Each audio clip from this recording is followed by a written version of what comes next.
Let's get hyped. Welcome into the Husker247 HypeCast. I am Mike Schaefer. I sound terrible. The good news for you on the HypeCast, I don't have to talk as much because we have Michael Bruntz, Brian Christopherson from Husker247. And this week joining us, as he has, I think, every time we've had a special guest when Illinois is either in town or Nebraska is in Champaign, Kevin Sjuts. Kevin, how we doing? It's an honor and a pleasure, and I'm sure everybody – well, actually, this year people are mildly excited about Nebraska versus Illinois. Yeah, this is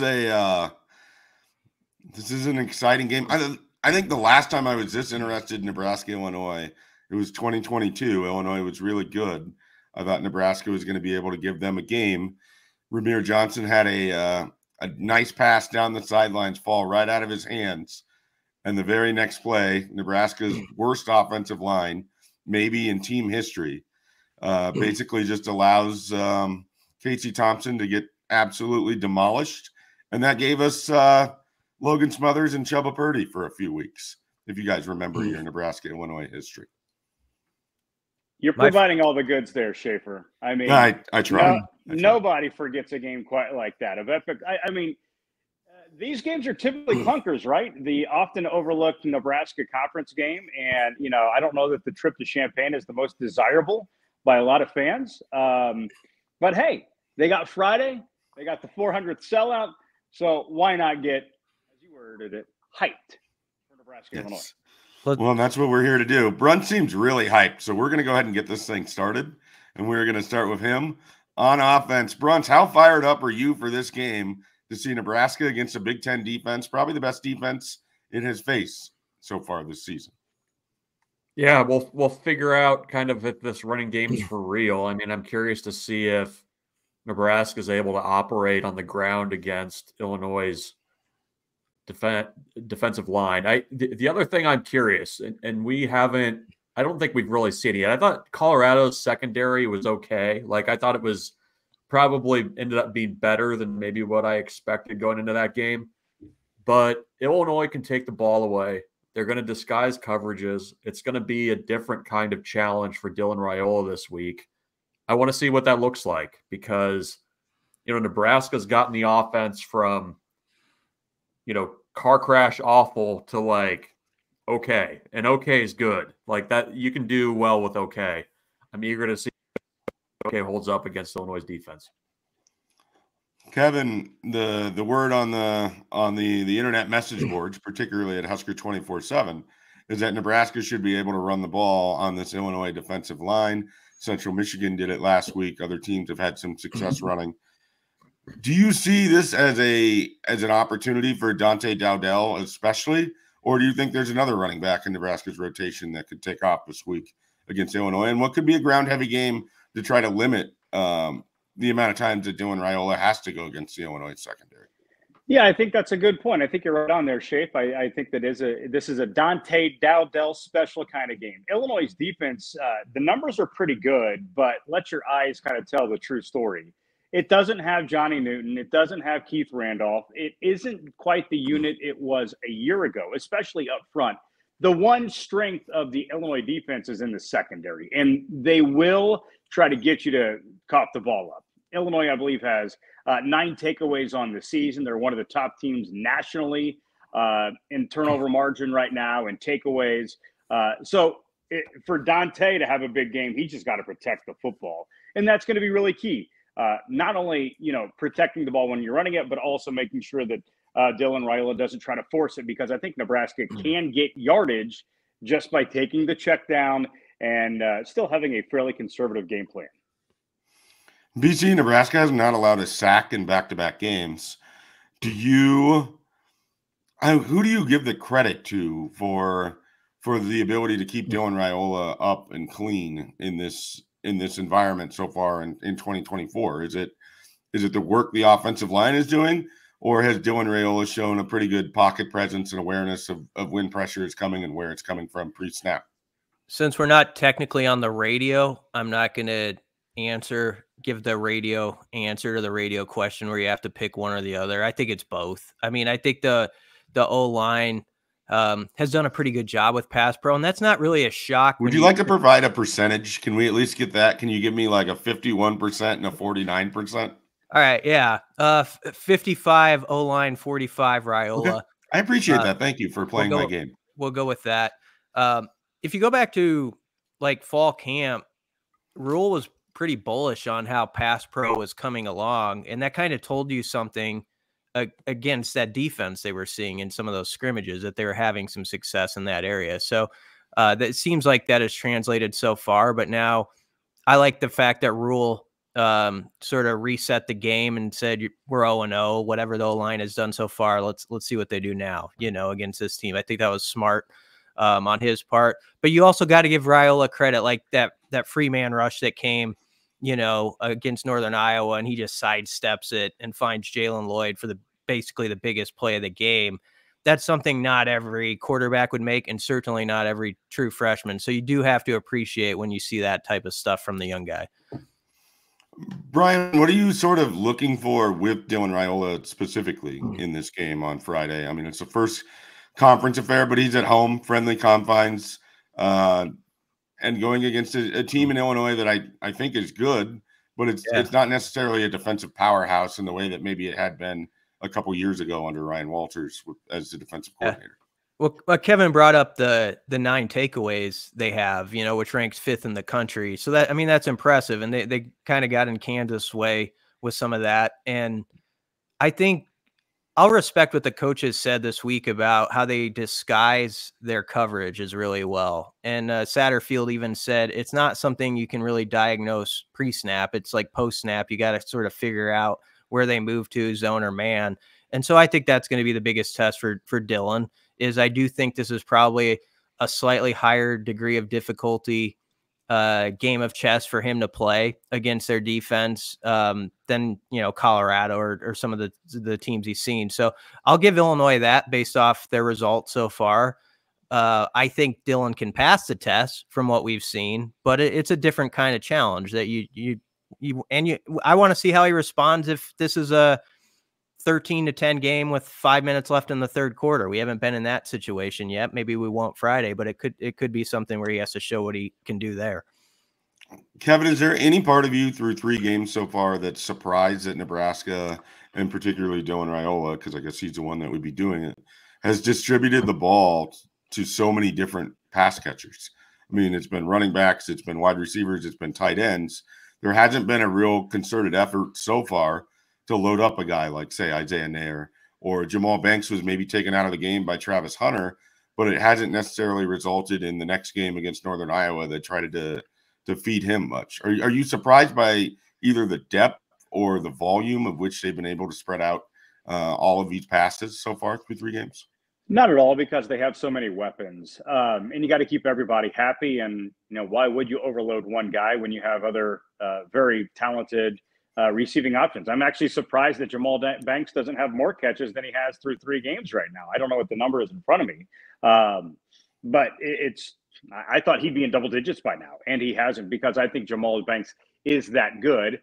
And maybe the other surprising element is that we haven't seen the tight ends catch the ball maybe as much as we thought they would be. They'll get involved a little bit here and there, and we can't qualify Carter Nelson as a tight end right now because he's playing on the outside. He had those nice 2 catches on the opening drive against Northern Iowa. So I'm not surprised by the distribution on the receiving end, but I am maybe surprised that Jamal Banks's numbers are lower than what I maybe presumed them to be at this point in time of the season.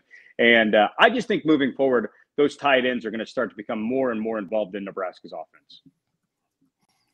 Brunts, the only bit of drama so far through the first 3 weeks has resulted up front with Micah Mazuka receiving a sort of a benching, I guess is the best way to put it. He didn't play against Northern Iowa. Matt Rule has already come out and said that he's not going to play against Illinois. Henry Lutovsky is in that spot. 2-part thing here. What are your thoughts on Henry Lutovsky? Do you think that changes the offensive line much? What is your level of intrigue or concern as it relates to how the Micah Mazuka situation resolves itself?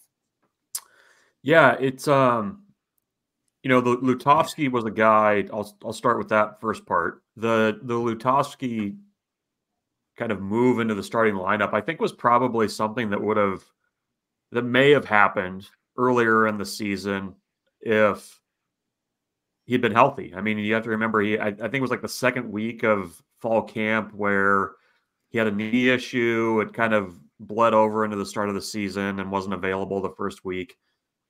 I think he can be a capable starter. I think they see him as kind of like a co number one with Mazuka, or with Justin Evans at the other spot. And the thing that is concerning, however, is I think Mazuka is an NFL type guy. I mean, I think the reason he came to Nebraska was to kind of put together the rest of the puzzle and with an eye towards the NFL. And he's a guy that, has started multiple places at Florida and Baylor. But, he always just he plays with an edge, and it's kind of easy to imagine that edge probably doesn't stop when he gets to the sidelines. So we'll see how that plays out. But, at least Nebraska has a little bit of offensive line depth now where they can immediately go to Henry Lutovsky, a guy that I believe has started 5 games. This would be his 6th start since he's been at Nebraska. So, I think it's something that will probably kind of play itself out somewhat quickly, but the fact that he didn't play last week and is already ruled out for this week, you'd like to at least have him available to kind of compete for that starting job again with Lutovsky. Let's move over to the defensive side of the ball as I try to find my voice here again, choked up by the Micah Mazuka situation, clearly. Bruns, as you size up Illinois, what stands out offensively of a team that maybe isn't explosive, but seems to kind of find a way each week to put things together and get points on the board? Yeah, kind of going through the numbers, I admittedly have not done rewatches of all of Illinois' games to this point, which is, my fault. I was surprised Luke Altmaier's numbers being what they are. I mean, he's completing almost 70% of his passes. He's got 6 touchdowns, no interceptions. He's done a pretty good job of kind of keeping things between the ditches. And I think the other thing that stands out is the playmakers on the outside. And, Pat Bryant's got 15 catches. Zachary Franklin's got 16. They're more than comfortable with throwing 50-50 balls and letting those athletes kind of go and get things. So it feels like a little bit of a different Illinois offense than maybe what we've seen in the past. Kevin can probably correct me there if I'm obviously wrong, but maybe a little bit more willingness to go downfield than what we've seen from this team in the past. So I'll yield the floor now that Schaefer's back to Kevin to tell me where I was wrong there. No, I think you set it up. You set it up right there. Go for it, Kevin. Yeah, for the last 4 or 5 years, at least in the Brett Bielema era, Luke Altmaier kind of fits the mold of the quarterbacks that he's had. I mean, Tommy DeVito is one of those guys who had his cup of tea in the NFL last year. He hasn't had like an explosive get outside the tackles and run the football kind of quarterback that we've seen Illinois have. Some of their more notable QBs over the past 25 years, like Juice Williams, like they could just make plays on their feet. And I don't think Brett Bielema is ever going to have a guy like that. He doesn't. I mean, that's just not the offense that he likes to run. But for what he wants to do, Luke Altmaier is doing a fantastic job. And like you, Bruns, I am stunned that the guy that threw 10 picks a year ago and was marginal at best on a 5-win Illinois team is now the guy that has 0 picks through 3 games, completing, like you mentioned, about 70% of his passes. And he is benefiting from having 2 pretty elite wide receivers. Pat Bryant's pretty good. And Zachary Franklin is the other guy on the edge. So Nebraska's corners, they're going to be stressed on Friday because those 2 guys are pretty good. And if in doubt, Altmaier can just throw it up and let one of those 2 guys try to make a play. But he really hasn't put the ball in harm's way too much. And they're not afraid, on 3rd and 5, it's not an automatic pass for Illinois too. They don't mind giving the ball to Caden Feakin, who's a beast of a running back. I think he's like 240, 250, and he can move too. He can run between the tackles. So the DNA of a Brett Bielema team, which was very apparent when he coached at Wisconsin. You saw it a little bit at Arkansas. It's really starting to take hold at Illinois. So there's not a whole lot of flash with it. They try to win at the line of scrimmage. And then, they just want to be really physical. And that's what Marcus Satterfield said on Tuesday is the Huskers are expecting a fist fight. And you would expect nothing different against, the offense that Illinois is running, which definitely has the Brett Bielema fingerprints all over it. BC, we saw last week, Northern Iowa, especially early in the game, was able to kind of work against Nebraska's energy, I guess, if you will, as the Huskers seemed to be caught getting upfield and Northern Iowa would run in behind that. Illinois has struggled to run the football this year. Do you think that Northern Iowa exposed something with Nebraska, or do you think Nebraska's run defense will be able to find its way back to where it had been for a while, where I don't think it had given up over 100 yards rushing for quite a few games, even going into the end of the 2023 season? If I were to bet, I would say Nebraska's run defense finds its way back. I think, it's going to help having Mekhi Bear there for a full game and Jamari Butler. As Tony White said, those guys provide like an edge. You saw with Mekhi, like leading into the Colorado game, even his comments beforehand, he's just a confident player and has played that way alongside Bullock. So I think that duo at linebacker will be ready for this game. I think the biggest thing is going to be those leaky yards. Like Northern Iowa had 180 of them, Rule said, and the first two games it was in the 80s. So there was a 100-yard difference there. So that's the biggest thing. Can Nebraska get guys to the ground right away like they've normally done, where it's 2nd and 8 like it's supposed to be on a play? Or is it going to be one of those where it bleeds yards and it's 2nd and 5 and then 3rd and 2 and then Illinois converts, 8 of 13 third downs and then you're in a real problem. So that to me is going to be the game, like Nebraska's tackling and just being able to get guys down right away. Sticking with the defensive line, Nebraska didn't have a big day with sacks against Northern Iowa, and they were trying to get the ball out quickly. UTEP got the ball out quickly. They didn't have a big day of sacks there. Colorado held on to it longer. Nebraska obviously rolled up a large number. Knowing what you know about how Illinois likes to play, do you think we could see Nebraska's defensive line getting in the backfield more and causing a little bit more havoc than what we saw last week? Yeah, I think so. I mean, even last week, though the numbers weren't there, there were multiple plays where like Princewell, that one I thought he was going to get flagged for sure in our modern day college football, but he didn't. He was there on a couple occasions. Ty was there. I think they'll cash in on a couple of those. So, MJ Sherman's a guy who we don't talk as much about, but I think's had a really nice first quarter of the season. I think people kind of thought they knew what he was all about, sort of where his game stood. And he's another one who's proven that wasn't correct. And so a guy like him, is going to make a play. Princewell will make a play. I think somehow they'll get a few sacks. Kevin, Illinois is one of those teams that is really good on special teams year in and year out. Last week, their backup kicker made a 59-yard field goal. I'm going to say that again. Their backup kicker set the school record with a 59-yard field goal. Do you see this as a pretty large advantage for the Illini going against a team in Nebraska that special teams has been a bit of an issue? It's been mostly clean in the 2024 season, but you'd have to give an edge in the kicking game to Illinois. They usually have pretty strong punt coverage and kick return coverage. Where do you see this as a possible big part of Friday night's game, that third phase? Yeah, because I feel like this game with two teams that are in a little ways, they're a little bit mirrors of each other. Each 3-0, ranked about the same. And if you look at the 3 wins for both teams, there's an FCS team in there. There's a group of 5 team in there, or like a mid-major team. And then there's a Power 4 team in there. Illinois beat Kansas, Nebraska beat Colorado. So I think special teams, anytime it's pretty close on paper, special teams certainly plays a factor in it. And you mentioned the 59-yard field goal, Shafe.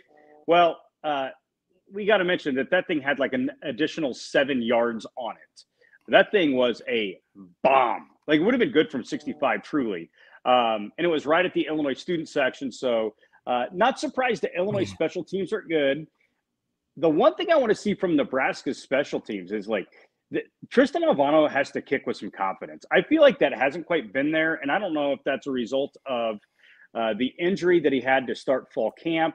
He had a miss early in the season, and when there was 4th and 3 late in the second quarter against Northern Iowa, Nebraska went for it. I get it. Matt Rule explained that he wanted to put his offense in a critical situation. I saw it from the other lens that, let Alvano get on the field and try to bang that thing through. It would have been in the 43 range, I believe. If he can make that again, I think that Nebraska, they need to have a kicker make big kicks late in the season, because that's just the way the Big Ten's going to play. And you got to figure that games are going to come down to the final seconds, and Nebraska's kicker might be on the field, and you need a confident guy. So it'd be nice to see. The special teams unit has improved. The kickoff return team's been okay, a little bit better than last year. It's trending in the right direction, but still not at the level in which you would want it to be. But if you look at offense, defense versus Illinois, I think advantages Nebraska. Special teams advantages clearly in the Fighting Illini's in favor. Brunt, I wanted to give you this question specifically because you were pointing it out in the first half in the press box on Saturday. How much difference do you think having Mekhi Bear for an entire game provides Nebraska defensively? Because it seemed like you were in particular noticing that he was not out there, certainly a lot more than I was. Yeah, I mean, I think there's a couple guys on that defense that kind of set the tone from an emotional perspective. I think he's one of them. I think Jamari Butler's another. Both of those guys are players on defense who I think guys just kind of naturally follow, and it's their personalities stand out in a group that's very veteran heavy. I mean, you go down that line of the picture of the single digit guys, it's almost all defensive guys, and they kind of stand out for that reason. I think Bayer's a excellent tackler. I think, especially in run-heavy games, he's a guy that plays with toughness, and both he and John Bullock, I think, play pretty well together. So I think having him out there for a full game is going to be really important. I think it's going to be a type of atmosphere where the fans are going to be really important in terms of just kind of getting that energy going for the defense. And I think they feed off of it. I think Bayer feeds off of it especially. So I think having him back for the whole game is going to be really key in this one. And it seemed like to me, especially when there's kind of like the quarterback leaking out and those types of things, it's usually Bullock or Bayer that's there to kind of clean things up. And that was lacking to me against Northern Iowa quite a bit. Prediction time. Let's get right to it. Oddly specific predictions. So far, I don't think we've had any that have actually hit this year. There's been things said in the podcast where it has reflected what has happened on the field. But I don't know that anyone's oddly specific prediction has been nailed. Maybe this is the week where that happens. Kevin, we will start with you. Nebraska, Illinois. Give us an oddly specific prediction of something that will happen during Friday's contest. I believe it's going to be a close game. Nebraska will have a lead, let's say 6 points, and Illinois has the ball about 3 minutes to play. So Illinois has the ball with the chance to tie or take the lead. They'll be facing a third down, third and medium. Luke Altmaier completes a pass over the middle in which Deshaun Singleton, who I think is one of the most underrated players on the team, he comes up from the back end. He doesn't just pop the ball free, guys. He literally takes it away from the receiver, and it is the game-sealing takeaway for Nebraska's defense. Give me a Deshaun Singleton forced fumble and fumble recovery all in one swoop. He has a moderate return on it, but Nebraska's able to run out the clock after that. Huskers win by 6. Was it Daniel Bullock who did that to Wake Forest, where he just ripped the ball straight from the receiver or the running back? Didn't he score on it too? I think he did. This is a BC related thing. Yeah, he's our encyclopedia here. He did. We got confirmation. Yeah, I think of Dijon Gomes too, pick or fumble against Texas in the title game when he just ripped it out. That was one of the coolest Husker plays I ever saw. This one though, if that happens, as Kevin says it will, which I assume is going to be true, would be amazing under those circumstances and would probably go to the top of the list. I don't think Deshaun Singleton would be underrated at that point either. Not anymore. Should he make that play? All right, BC, what do you got for us? Moment. Yeah. Mine's turnover related too. I think Nebraska is going to get 2 takeaways and actually go in the plus category by +1 in this game.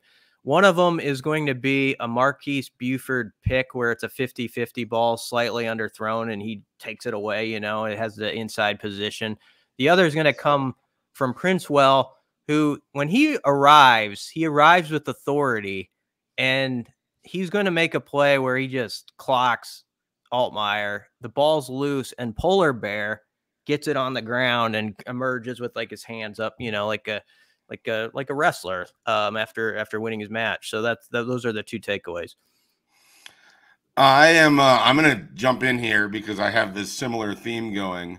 I like for Nebraska's first takeaway of the game to come from Tommy Hill matched up against Pat Bryant in the second quarter. Illinois is looking to score after Nebraska has taken a double-digit lead here. They are going to their guy, Patrick Bryant, and he's going to be matched up against Tommy Hill. It'll be down the sideline, slightly underthrown, and not a Cam Taylor-Britt one-handed interception, but Tommy Hill's going to go up, get it, catching it, falling to the ground, snatching it out of the air, and Memorial Stadium is going to be rocking after that moment. Second quarter, Tommy Hill interception while facing Patrick Bryant. Michael Bruns, what do you got? You want to join the turnover train or the takeaway train? I was going to. I was actually going to go Nebraska +2 in turnovers for the game, but I will not do that. I think Ja'Cory Barney is going to score 2 touchdowns in this game. I think he's going to have a rushing touchdown, and I think it's going to happen on the. It's going to be one of those where. Is it a pass? Is it a run? They're going to be yelling back and forth about it on the stat crew, but it's going to be a run. And then he's going to catch a touchdown too. So a rushing touchdown and a receiving touchdown for Ja'Cory Barney, who takes off after getting his first career touchdown last week. So 2 touchdowns, Ja'Cory Barney. So is a rule of thumb on that, if he crosses the front of Dylan Raiola, it would be a pass. If it's behind Dylan Raiola, it would be a run. Is that generally the how we do it now in 2024? Yeah, there's also, I guess, how it takes place as well. Like you have to flip if it's a handoff, the ball leaves the air, or if the ball is in the air at any fraction. Yes, if you're listening on the podcast, I'm making an upward gesture with my hands. That's the where I think it. They decided. So a pass and a rushing touchdown. All right. We'll stick with Bruns. Does that mean Ja'Cory Barney's your pick to click? No, he's not. I think Ty Robinson's going to have a game. I think he will click. Ja'Cory Barney would certainly be clicking with 2 touchdowns, but I think Ty Robinson's going to have a pretty nice game in this one. So I will go with BATR for my pick to click. Big ass Ty Robinson for those that are newly to the acronym. Kevin, your pick to click. Well, naturally, it would be Deshaun Singleton since it aligns with my oddly specific prediction, but I'm going to give you a little bit of more flavor and more color than that. So Deshaun's going to be my 1B. My 1A is Dylan Raiola. I think with the spotlight on him and just the week, another great week of preparation, it sounds like. I think I've been so impressed with him so far. Just with his confidence, with his leadership. And I think, given the way that he approaches the game, he's going to get better every single week. And I think that Dylan might have just another outstanding game. This one in front of a national TV audience. And I think, last week, the Fox Friday kickoff game got a huge audience. I think it'll be even bigger this year. So a lot of eyeballs watching Nebraska, Illinois football. And I think Dylan's going to shine. BT? You know what's clicking on this podcast? It took me a few minutes to notice it, but Kevin and I have our Under Armour shirts, and the colors play really well off each other, I think. Except I think these Under Armour shirts, the second button goes too high, kind of a Seinfeld reference to slip in there. But my pick to click is Mekhi Bayer. I think he's the best tackler on this team, maybe. He's up there. He's in the top 3. So I think he's just going to be solid and have a bunch of tackles where he keeps Illinois in those down and distances where you want them to be. So I'm going with Mekhi. I feel like I've been on a pretty good run of picks to click, and I think that's going to continue with the guy we mentioned earlier in the podcast. In a game in which I think Nebraska is going to be able to run the ball a little bit, I like Dante Dowdell for his first 100-yard game as well. I'll throw in that. Not an oddly specific prediction, just a little extra emphasis on the pick to click. All right. I am really fat. We've been all year very close with the score predictions. This game, I don't know. I don't know where people are going to go. I don't know how many points they're going to assign different teams. I don't know how any of this is going to work.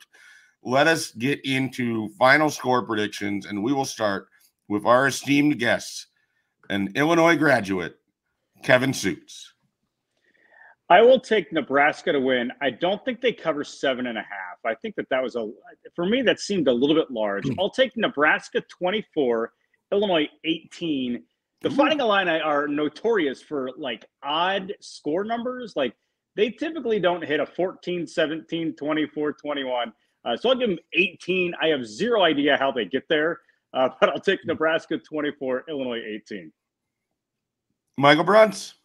Kevin's right in the ballpark of where I was going to go. I'll go a little bit different. I actually had Nebraska at 24. I'll go Nebraska 23, Illinois 16. I think it feels like a lowish scoring game. These two teams are very similar to one another, and I think Nebraska is able to ride a home crowd to victory and just plays steady football again. And then we can move on to Purdue week. So before we get to Brian's, I'll go here. I struggled with the idea that Nebraska would cover that number 2, but then I thought about it, and I just don't know how many points Illinois is going to put up as well. So I have Nebraska 23, Illinois 13, but it seems like a closer game than that 10 points actually dictates. I want to put that on the table. Nebraska 23, Illinois 13. That's where I'm at. BT, we're close again. Are you going to zag? No. And also at the beginning, you were talking about famous Nebraska-Illinois games. I looked it up. Nebraska beat Red Grange in 1925. The final score is 14-0, and Nebraska won that game with just 4 first downs, according to the stats. I don't know how well they kept them. Do they have how the scoring summary? Can you tell us how the two? Thank you. Please do. Frank Daly had a 40-yard interception in the first quarter with a John Brown at PAT, and then John Rhodes scored on a 2-yard touchdown in the fourth quarter to put it away. John Brown with the PAT after that. So Nebraska won despite only 116 yards of offense. But they held how'd Grange do in that game? Grange was held to 151, and according to the quote here, Husker coach Ernest Berg said, "Stop Grange and we win," and they did. I wonder why they even put that statue up after seeing that. I'll say Nebraska wins 27-14. I'm like Schaefer. Like, this is why I don't gamble. Like, people are like, oh, the spread is... It's going to be a hard-fought game. Like, I think there can be such a thing as like a hard-fought 13-point win. It's like hanging in the air. You make that one other play to put it away. That's sort of how I think this game's going to go. I think it's going to be a tough fight, but I like the Huskers by 13. All right. Everyone has Nebraska winning, getting to 4-0, a ranked win for Matt Rule in year 2, something he never did at Baylor. Famously has come up a lot since he was discussed as a candidate, then became a coach, and is now Nebraska's coach into his 2nd season. Gentlemen, I appreciate you putting up with the quality of my voice, and I am going to make this quick.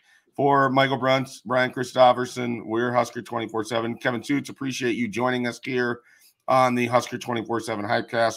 We would appreciate everyone joining us at Husker247.com. Plenty of coverage leading into the game, plenty of coverage coming out of the game. Everything you want, everything you need, you can find at Husker247.com. We'll catch you next time.